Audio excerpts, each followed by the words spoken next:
नमस्कार, स्वागत है आप सभी का। आपके साथ मैं हूं आरजू साई।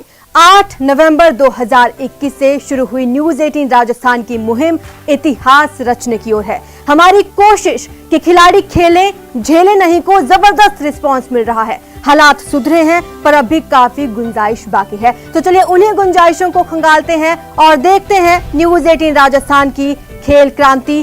खेल से खोलो किस्मत।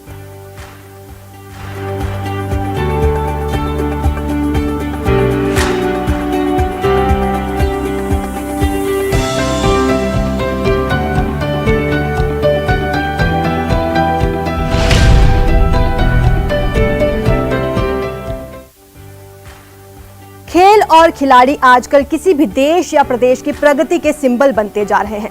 इस बात को गहलोत सरकार ने भी अच्छी तरह समझा। यही कारण है कि पिछले 3 सालों के अपने कार्यकाल में प्रदेश सरकार ने खेल और खिलाड़ियों के लिए कई नवाचार किए हैं। नौकरी आसान, सुविधाएं भरपूर, खिलाड़ियों की हर दुविधा होगी दूर। हर दिन लगातार हो रहे नवाचार, खेलों के प्रति समर्पित है सरकार।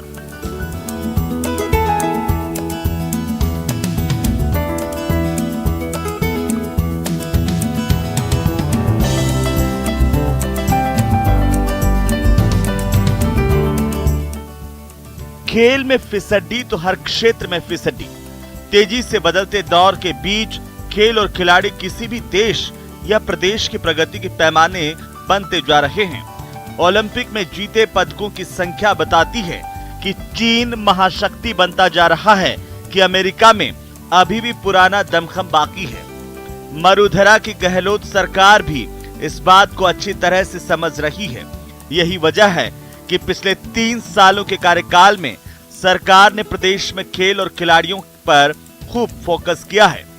कोरोना इफेक्ट के बावजूद सरकार ने बीते साल खेलों के प्रति रुझान पैदा करने के लिए कई उत्साहवर्धक घोषणाएं की और उन पर अमल भी किया है। तभी तो सरकार ने इस साल आउट ऑफ टर्न पॉलिसी के जरिए 182 खिलाड़ियों को सरकारी विभागों में नौकरियां दी, जिसमें कई खिलाड़ियों को पुलिस विभाग में डीएसपी और वन विभाग में एसीएफ जैसे पदों पर नौकरियां दी गई। इसके अलावा ओलंपिक खेलने वाले खिलाड़ियों को 5-5 लाख रुपए की प्रशिक्षण की राशि दी गई। साथ ही ओलंपिक और पैरा ओलंपिक खिलाड़ियों के लिए मेडल की राशि को बढ़ाकर 1 से 3 करोड़ रुपए कर दिया गया। इस घोषणा को पूरा करते हुए राज्य सरकार ने टोक्यो पैरालंपिक में प्रदेश का नाम रोशन करने वाले 4 खिलाड़ियों के 5 मेडल पर 10 करोड़ रुपए की नकद राशि वितरित की। खिलाड़ियों के राज्य और राष्ट्रीय स्तर के लिए टीए और डीए की राशि बढ़ाई गई। वहीं राज्य के बजट में घोषित स्पोर्ट्स स्कूल को भी शुरू कर दिया गया है। हर ब्लॉक में स्टेडियम निर्माण के काम शुरू किए गए हैं, जिसमें high performance training and rehabilitation centre तैयार किए गए हैं।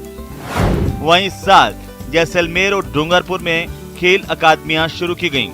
परिषद ने खेलों के लिए काफी योजनाएं इस साल में शुरू की।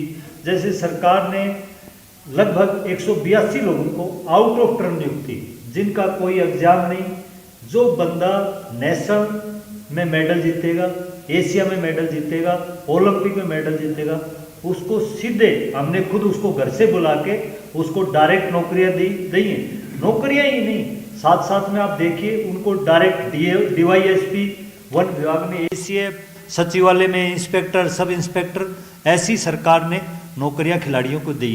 और इसके साथ साथ ही 2019 का जो 2% जो कोटा था, उसमें संशोधन करते हुए हमने राष्ट्रीय स्तर पे जो खिलाड़ी पार्टिसिपेशन करता है उसको भी 2% कोटे के अंदर सम्मिलित किया है। राज्य सरकार के नवाचार से खिलाड़ियों में भी जोश है।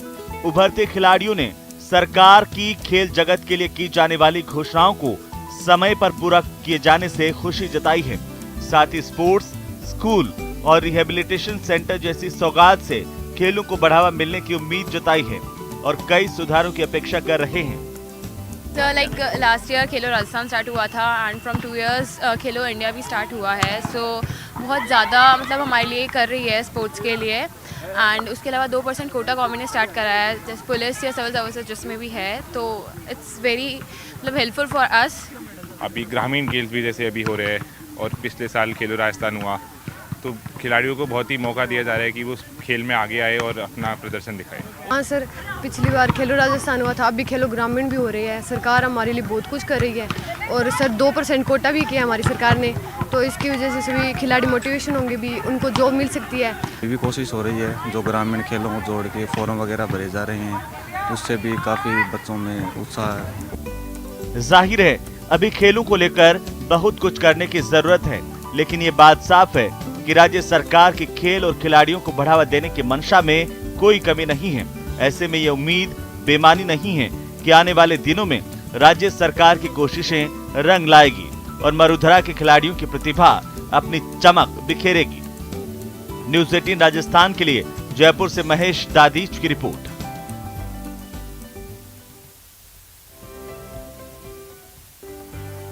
खिलाड़ियों को जीत के बाद यदि पुरस्कार और प्रोत्साहन समय पर मिलता है तो उनका हौसला दोगुना हो जाता है, लेकिन राज्य के सर्वोच्च खेल पुरस्कार माने जाने वाले महाराणा प्रताप पुरस्कार और प्रशिक्षकों को गुरु वशिष्ठ अवार्ड बीते 3 सालों से नहीं मिला।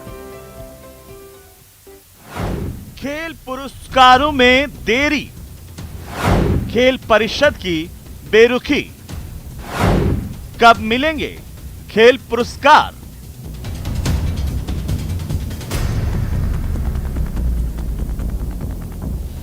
खेल और खिलाड़ियों पर सरकार का खास फोकस रहा है, लेकिन खिलाड़ियों को दिए जाने वाले पुरस्कारों को लेकर खेल परिषद की बेरुखी नजर आई है।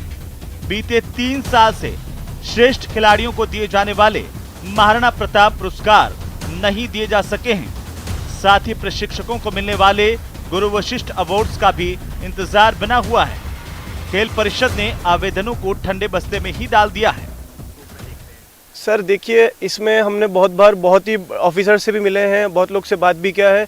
सब लोग के पास एक ही रहता है कि हम लोग के पास बजट नहीं है और बजट के कारण हम ये सब देरी कर रहे हैं। तो सर बाकी चीज़ों के लिए बजट आ जा रहा है, पेश हो जा रहा है, चीज़ें हो जा रही है बाकायदा, लेकिन आप खिलाड़ी और जो कोच हैं उनको अगर समय पे अगर आप उपलब्ध चीज़ें नहीं कराएंगे तो सर मुझे नहीं लगता कि राजस्थान से कोई किसी भी क्षेत्र में आगे बढ़ पाए। करके उसको प्रोत्साहन मिलना चाहिए। गहलोत सरकार ने आउट ऑफ टर्न पॉलिसी के आधार पर भले ही प्रदेश के खिलाड़ियों को सरकारी नौकरी का तोहफा दिया हो, लेकिन प्रदेश के खिलाड़ियों और कोच को खेल से जुड़े प्रतिष्ठित अवार्ड के लिए बीते 3 साल से इंतजार करना पड़ रहा है। खेल परिषद ने समय समय पर आवेदन तो लिए, लेकिन अवार्ड्स नहीं दिए। साल 2018-19 की बात की जाए तो 27 प्रशिक्षकों ने गुरु वशिष्ठ अवार्ड के लिए आवेदन किया। वहीं 66 खिलाड़ियों ने प्रताप अवार्ड की दावेदारी पेश की। साल 2019-20 की बात करें तो गुरु वशिष्ठ अवार्ड के लिए 3900, प्रताप अवार्ड के लिए 113 कुल आवेदन किए गए। 2020-21 में गुरु वशिष्ठ अवार्ड के लिए करीब 13, प्रताप अवार्ड के लिए 24 आवेदन आए, लेकिन अवार्ड्स के लिए भी तारीखों का इंतजार है। खिलाड़ी कभी भी दफ्तरों के चक्कर नहीं काट सकता। आप उसको टाइम पर उसकी प्रोत्साहन राशि पहुंचाएं ताकि वो प्रोत्साहित भी और उस पैसे को अपने खिलाड़ी के प्रोत्साहन में काम ले पाए और आगे अपनी तरक्की करे। और भी बहुत सारी चीज़ें होती है खिलाड़ी के साथ साथ, न्यूट्रिशन होता है, अपना इक्विपमेंट्स होते हैं, तो उनमें अपना काम ले और आगे बढ़े। अगर वही लेट लफी कर देंगे तो शायद मुझे नहीं लगता कि शायद कोई खिलाड़ी अपना तरीके से अपना परफॉर्मेंस दे पाएगा। परिषद हमेशा खिलाड़ियों की भावना को आगे समझती है, लेकिन कुछ मुद्दे ऐसे हैं जिसमें हम बहुत पिछड़े हुए हैं। जैसे इनामी राशि, अभी हमें 2015-16 के स्टेट के चैम्पियनशिप की इनामी राशि अभी हाल में ही बच्चों के पास हुई और वो क्लियर कर रहे हैं। और जैसे महाराणा प्रताप भी 4 साल हो गए, अगर ये बच्चा खेल के कब आए और उत्कृष्ट खिलाड़ी कब बने, उसके बाद 4 साल निकल जाए तो उस अवार्ड का मतलब ही नहीं होता। क्योंकि अगर बच्चा खेल के आया, कोई प्लेयर खेल के आता है और तुरंत वो अवार्ड मिल जाए तो उसकी वैल्यू अलग होती है। उसको लगता है कि मैं खेल के आया तो मेरी देश के लिए और राज्य के लिए जो खेला हूँ उसके लिए मान सम्मान मिला, बहुत बड़ी बात है। और मैं चाहूँगा कि सरकार की प्रतिवर्ष ही कंटिन्यू करे और दे तो बहुत अच्छी बात होगी। ये तो हाल पुरस्कार को लेकर है, वहीं ऐसा ही हाल खेल परिषद से जारी की जाने वाली प्रोत्साहन राशि को लेकर के भी है। परिषद का दावा है कि 30 करोड़ रुपए से ज्यादा के नकद पुरस्कार वितरित कर दिए गए हैं, लेकिन आज भी कई खिलाड़ी कई समय से प्रोत्साहन राशि नहीं मिल पाने की शिकायत करते नजर आते हैं। हालांकि प्रशासन का कहना है कि कोविड-19 के चलते काफी कुछ प्रभावित हुआ है। सर बहुत टाइम हो गया है, महाराणा प्रताप अवार्ड नहीं मिला है, हमें प्रॉब्लम आ रही है, हमारी को इनामी राशि नहीं मिल रही है, बहुत साल हो गए हैं, मेरे को 4 साल हो गए हैं, अभी तक मेरा भी कुछ भी नहीं आया और प्लेयर्स का भी नहीं आ रहा है, बहुत प्रॉब्लम होती है हमारे। तो उसका बोलना चाहूँगी कि प्लीज़ जल्द से जल्द सरकार कुछ करे इस चीज़ के लिए। यस सर, बिल्कुल सर, टाइम पे मिलेगा तो खिलाड़ियों को मतलब प्रोत्साहन मिलेगा कि वो आगे बढ़ेंगे, आगे खेलेंगे। जब प्रदेश में बीजेपी की सरकार थी तब भी खिलाड़ियों को और कोच को इन अवार्ड के लिए लंबा इंतजार करना पड़ा था और तकरीबन 7 साल बाद खिलाड़ियों और कोच को ये अवार्ड मिले थे। खेल प्रतिभाओं को समय पर सम्मान देना और प्रोत्साहन करना जरूरी है, क्योंकि इससे खेलों को लेकर उत्साह बढ़ता है। उम्मीद है खेल परिषद इन जरूरी मुद्दों पर भी ध्यान देकर खिलाड़ियों का मनोबल मजबूत करेगी। Mahesh Dadhich, news 18 Rajasthan, Jaipur. Basketball junior खिलाड़ियों को तो खूब रास आ रहा है, लेकिन सीनियर वर्ग में ये खेल अपनी पहचान बनाने को तरस रहा है। कभी 90 के दशक में सीनियर वर्ग में इस खेल में हमारे खिलाड़ियों की प्रतिभा हर जगह दिखाई देती थी, लेकिन अब हालात ऐसे नहीं हैं। ऐसा क्यों हो रहा है, देखते हैं ये रिपोर्ट।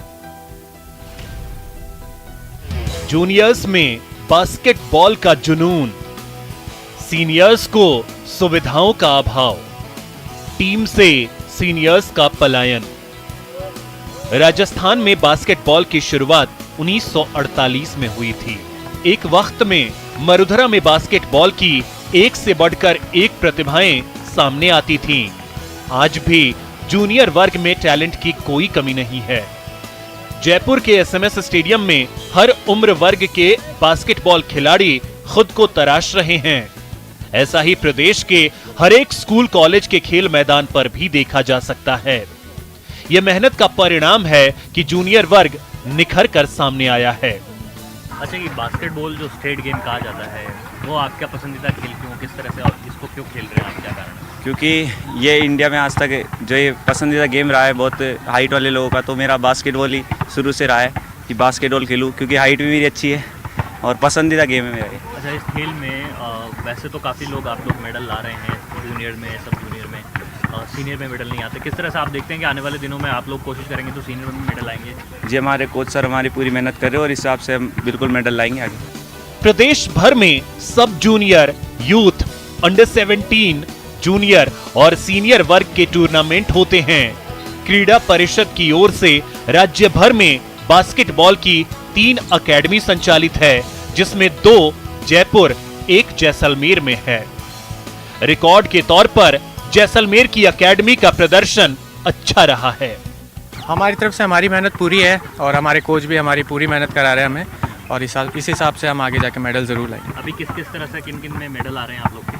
अभी हमने डिस्ट्रिक्ट में मेडल लाए हैं। मेरे को पसंद भी है थोड़ा बास्केटबॉल, और जैसे हाइट बढ़ाने के लिए भी बहुत अच्छा है ये, और इम्यूनिटी पावर भी मतलब बढ़ती है। कोच सर एक्सरसाइज भी कराते हैं और पसंद भी है मेरे को बास्केटबॉल खेलना। क्या करना चाहते हो उसमें, कहाँ तक खेलना चाहते हो? इसमें मैं स्टेट लेवल तक खेलना चाहता हूँ। करीब 25 साल का वक्त बीतने जा रहा है। राजस्थान की सीनियर टीम अंतर्राष्ट्रीय स्तर पर तो दूर, राष्ट्रीय स्तर पर भी पदक नहीं जीत सकी है। बेसिक फैसिलिटीज की कमी के चलते यहाँ के खिलाड़ी सीनियर टीम का हिस्सा बनते ही दूसरे प्रदेशों की टीमों में पलायन कर जाते हैं। सीनियर में मेडल लाने के लिए सबसे पहली चीज़ तो ये जाती है कि सीनियर एक जब वर्ड आ जाता है तो वहाँ पे कंपटीशन लेवल ज़्यादा बढ़ जाता है। वहाँ पे आपको अलग अलग लेवल पे वहाँ पे कंपटीशन लेवल पे तो आपको उसके लिए अपनी एक तो तैयारी मजबूत रखनी पड़ेगी। एक तो डेली बेसिस पे प्रैक्टिस चाहिए आपको। आप कभी भी ऑफ डे प्रैक्टिस नहीं कर सकते, जैसे आज कर ली कल छुट्टी कर ली, उसके लिए नहीं। अगर आपको सीनियर में मेहनत करनी तो सीनियर में कंपटीशन बहुत ज़्यादा होता है, तो इसके लिए आपको डेली बेसिस पे प्रैक्टिस बहुत ज़रूरी होती है। राजस्थान सरकार को कोचेज़ की एडवांस ट्रेनिंग पर भी ध्यान देना पड़ेगा। जूनियर लेवल की ट्रेनिंग और सीनियर लेवल की प्लेयर्स की ट्रेनिंग में रात और दिन का अंतर होता है, तो हमारे यहाँ के कोचेज़ को एडवांस ट्रेनिंग के जरिए सीनियर लेवल के प्लेयर्स को तैयार करने के लिए कोचिंग की जो एडवांस तकनीक है उनके द्वारा क्लिनिक्स लगानी चाहिए। आउट ऑफ टर्म पॉलिसी के अंदर चेंजेस करके जूनियर खिलाड़ियों के मेडल्स को भी सम्मिलित करना चाहिए, जिससे यहाँ के खिलाड़ियों को ज़्यादा से ज़्यादा नौकरियाँ मिल सके। अगर ये बदलाव सरकार विगत सालों में कुछ करती है तो निश्चित तौर पे हम देखेंगे कि राजस्थान अगले ही कुछ समय में सीनियर टीम के अंदर बास्केटबॉल में काफ़ी मेडल्स लेके भी आएगा। बहरहाल बास्केटबॉल जैसे खेल में यदि सीनियर खिलाड़ियों को भी सुविधाएं और संसाधन मिले तो शायद यहाँ की प्रतिभाएं भी देश दुनिया में अपना नाम कमा सकती हैं। प्रदेश की टीम को भी सिरमौर बनने का फिर से मौका मिल सकता है। महेश दाधीच, न्यूज़ 18 राजस्थान, जयपुर। और यहाँ रुकेंगे एक छोटे से ब्रेक के लिए, जल्द हाजिर होंगे।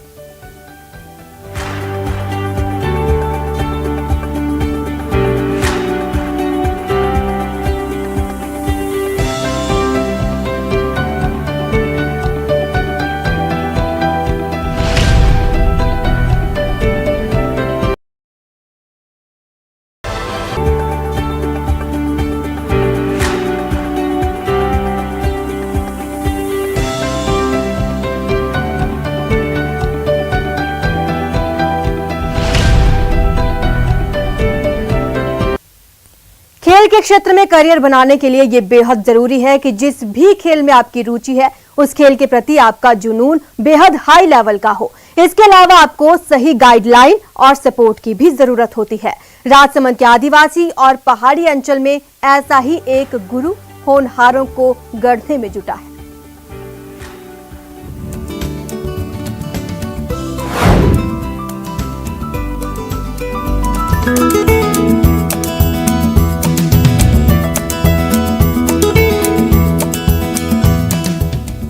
भारत में क्रिकेट की दीवानगी की कोई सीमा नहीं है। देश में क्रिकेट को धर्म और खिलाड़ियों को देवता तक का दर्जा दिया जाता है। तभी क्रिकेट की दीवानगी आज हर युवा के सिर चढ़कर बोल रही है।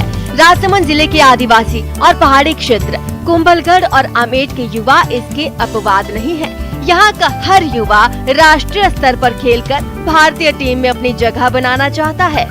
सरदारगढ़ क्षेत्र के शंभूपुरा निवासी पुष्पेंद्र सिंह का अंडर 19 भारतीय टीम कैंप के लिए चयन होने के बाद से ही क्षेत्र के युवाओं के हौसले बुलंद हैं।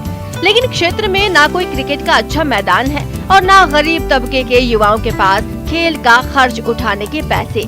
ऐसे में अभाव से जूझते खिलाड़ी सिर्फ अपने जुनून की आंच पर हौसला पका रहे हैं। मैदान में पसीना बहाकर ताकत की नींव रख रहे हैं, अपने हुनर को तराश रहे हैं। हम चाहते हैं कि हम यहाँ से स्टेट खेले, स्टेट से फिर हम इंडियन टीम में जाए, चाहे हम IPL खेले। लेकिन ऐसा क्या है कि प्लेयर बहुत ही अच्छे हैं हमारे यहाँ, लेकिन फैसिलिटी की वजह से हम वहाँ तक नहीं पहुँच। हमारे को ग्रामीण लेवल पर इतनी सुविधा नहीं मिलती है जितनी कि सर ये KPL में हमारे को श्रीमान नीरज जी राणावत ने जो ये सुविधा दी है। बहुत ही अच्छा टूर्नामेंट करवाया ग्रामीण लेवल पर और हमें आगे बढ़ने का मौका मिला इस टूर्नामेंट को खेल के, और हमें बहुत सी ग्रामीण टीमों के सामने खेलने का मौका मिला। पहाड़ी क्षेत्र होने के कारण यहाँ ना तो कोई ग्रीन ग्राउंड है और ना ही कोई अकेडमी। उबड़ खाबड़ मैदान में ही खिलाड़ी सीनियर खिलाड़ियों के मार्गदर्शन में अपना खेल परवान चढ़ा रहे हैं। मैं तो सर अब उम्र हो चुकी है। नए नए मेरे खिलाड़ियों को और प्रोत्साहन करने के लिए साहब से और मैं निरंतर टच में रहूंगा। अब क्षेत्र में एक गुरु ने प्रतिभाओं को निखारने का जिम्मा उठाया है। प्रमोटर नीरज सिंह राणावत ने कुंभलगढ़ प्रीमियर लीग के जरिए 720 खिलाड़ियों में से 12 खिलाड़ियों का चयन किया। चयनित खिलाड़ियों को अब वो जयपुर और उदयपुर की क्रिकेट अकादमी में प्रशिक्षण के लिए भेजेंगे और उनका सारा खर्च उठाएंगे। और आप ये माने कि एक बच्चा भी इस क्षेत्र से निकला ना तो पूरे राजसमंद में इस चीज़ की जो हवा चलेगी, अपने आप पब्लिक और हमारी जैसी संस्थाएं आगे आएगी इन बच्चों को आगे ले जाने के लिए। भारत गांव का देश है और ग्रामीण अंचल में कई प्रतिभाएं, सुविधाएं और आर्थिक तंगी के कारण दम तोड़ देती हैं। लेकिन नीरज सिंह राणावत ने मदद का हाथ बढ़ाकर अब क्षेत्र के युवाओं के हौसलों को पंख दिए हैं। राजसमंद से न्यूज़ 18 राजस्थान के लिए अलकेश सनाठे की रिपोर्ट। और बात खेल से खोलो किस्मत अभियान की। नागौर ने ग्रामीण ओलंपिक खेलों में एक बड़ा कीर्तिमान बनाया है। नागौर ने ग्रामीण ओलंपिक खेलों के पंजीयन में कीर्तिमान स्थापित कर पूरे प्रदेश में पहला स्थान प्राप्त किया। ग्रामीण ओलंपिक खेलों के लिए ये कीर्तिमान स्थापित करने के लिए नागौर जिला प्रशासन, शिक्षा विभाग और खेल विभाग को काफी जतन करने पड़े। जिला प्रशासन से लेकर ग्राम पंचायतों तक एकजुटता से लगातार पंजीयन कराया गया, जिसकी बदौलत ये कीर्तिमान हासिल किया गया है। 2,21,861 खिलाड़ियों ने राजस्थान राज्य क्रीड़ा परिषद की ओर से उपलब्ध करवाए गए पोर्टल पर और ग्राम पंचायत स्तर पर ऑफलाइन प्रक्रिया के जरिए अपना पंजीयन करवाया है। खिलाड़ियों के पंजीयन के मामले में नागौर को ऊपरी पायदान पर पहुंचाने के लिए शिक्षा विभाग का महत्वपूर्ण योगदान रहा है। नागौर जिले को 1,83,008 खिलाड़ियों के पंजीयन का लक्ष्य ही मिला था, लेकिन नागौर जिले ने 21% अधिक लक्ष्य हासिल किया। ग्रामीण ओलंपिक खेलों